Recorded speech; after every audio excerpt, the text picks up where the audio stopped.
Yo la team, aujourd'hui on est pour une nouvelle vidéo et dans cette vidéo je vais faire mon classement des 7 de Pirates des Caraïbes.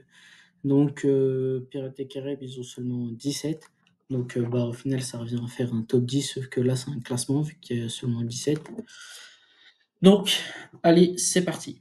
Donc pour moi le dixième set, on va dire, en fait on va partir du plus nul au meilleur. Donc le dixième pour moi c'est 41-91, la cabine du capitaine.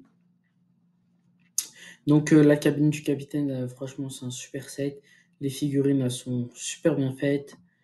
Les bateaux aussi, j'adore. Surtout, déjà que les bateaux dans la bouteille, j'adore ça. Déjà que dans le film, c'est stylé, alors en Lego, c'est encore plus stylé. Le globe, franchement, il est super bien fait. La figurine de Jack Sparrow, super bien fait. Après, peut-être que la boussole, ils auraient pu la faire plus ronde, vu que de base, dans le film, elle est pas ronde, elle est pas carrée, elle est ronde plutôt. Donc voilà. Le set d'après pour moi, c'est le set 41-82, Prisonnier des cannibales. Donc ce set-là aussi, on va dire qu'il a un peu vieilli hein, quand même. Il me fait un peu penser au set d'Indiana Jones, les anciens bien sûr. C'est à peu près le même style. Ça va pas être très riche, on va dire. Quelques figurines comme ça, pas très très bien faites, même si la figurine de Jack Sparrow et de Will Turner reste de très très bonnes figurines. Les cannibales, ils vont être un peu moins bien faits. La cage, elle ressemble vraiment pas, elle est vraiment pas bien faite. Par contre, le trône, il est bien fait et le feu aussi. Le set d'après, ça va être 41-93, le repère des contrebandiers. Donc celui-là, il est top, mais le gros problème, c'est les figurines.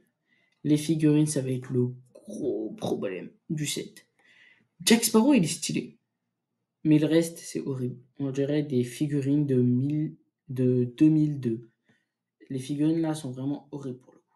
Les figurines, elles sont pas stylées, mis à part Jack Sparrow. En fait, on dirait que Jack Sparrow c'est une figurine de 2015 et les autres c'est des figurines de 2005. C'est ça le gros problème.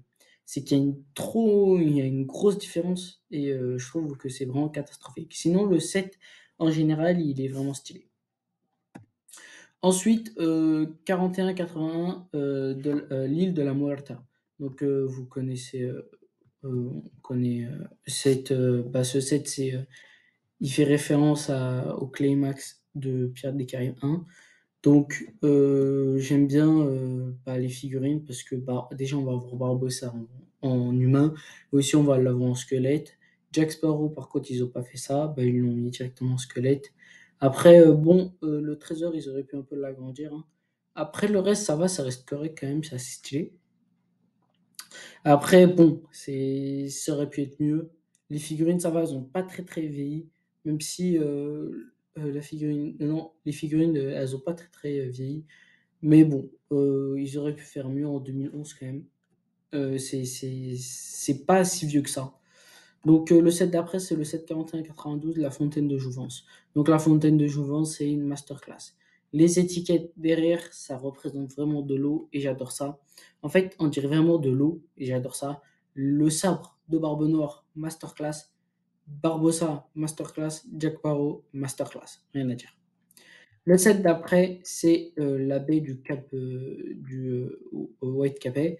Donc, dans ce set-là, pourquoi je l'ai mis en cinquième et pas la fontaine de jouvence en cinquième? Parce que celui-là, déjà, ça va être un set beaucoup plus gros. On va avoir beaucoup plus de figurines, donc beaucoup plus de potentiel. Jack Sparrow, en vrai de vrai, il est beaucoup mieux fait, même si bon, ça reste à peu près le même style.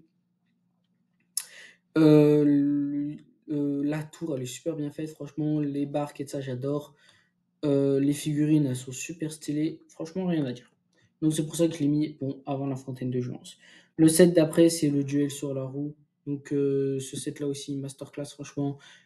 Donc on va avoir la roue. Le truc que j'aime bien aussi, c'est que la roue, elle est bloquée en même temps avec la tour. En fait, on peut la bloquer avec la tour. J'aime bien ça. Les figurines, franchement, super bien faites. Elle fait vraiment référence au film et super bien. Le, euh, le soldat de l'équipage de Davy Jones, super bien fait. Franchement, j'adore. Donc, le troisième de ce classement, c'est c'est la revanche du Queen Anne. Donc, je pense pas que je le prononce bien. Là, le bateau, il va être franchement superbe. J'adore les voiles rouges. Les figurines, rien à dire. Il y a toutes les figurines, rien à dire franchement. Barbe Noire, super stylé. Jack Sparrow, masterclass. Les canons, le bateau, rien à dire. Donc le deuxième pour moi, c'est le Silent Mary. Donc le Silent Mary aussi, ça va être une masterclass. Les figurines, rien à dire. On va voir Jack Sparrow, le bateau aussi, j'aime bien le mât qui tombe, c'est super bien fait. Aussi le bateau qui va s'ouvrir quand on le lève, franchement, rien à dire, masterclass.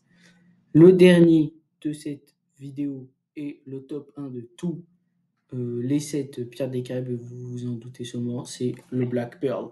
Donc le Black Pearl, c'est vraiment une masterclass. Parce que déjà dans le Black Pearl, on va avoir juste déjà les figurines. On a Davy Jones, Marcus et d'autres figurines vraiment masterclass. Donc comme vous le savez sûrement, la majorité de ces figurines sont dans mon top 10 des figurines Pirates des Caraïbes. Vous pouvez cliquer sur le lien en haut, ça vous emmènera à ma vidéo top 10 des figurines de Pirates des Caraïbes. Donc vraiment, c'est masterclass de chez Masterclass Divisions, rien à dire. J'ai vraiment eu un coup de cœur pour ce set. Les canons, super bien fait. Dommage que Lego, ils n'ont pas fait un remake ou qu'ils ne l'ont pas laissé plus longtemps. C'est vraiment dommage. Donc c'est déjà la fin de cette vidéo. Merci d'avoir regardé la vidéo. Abonne-toi à ma chaîne. Allez, ciao.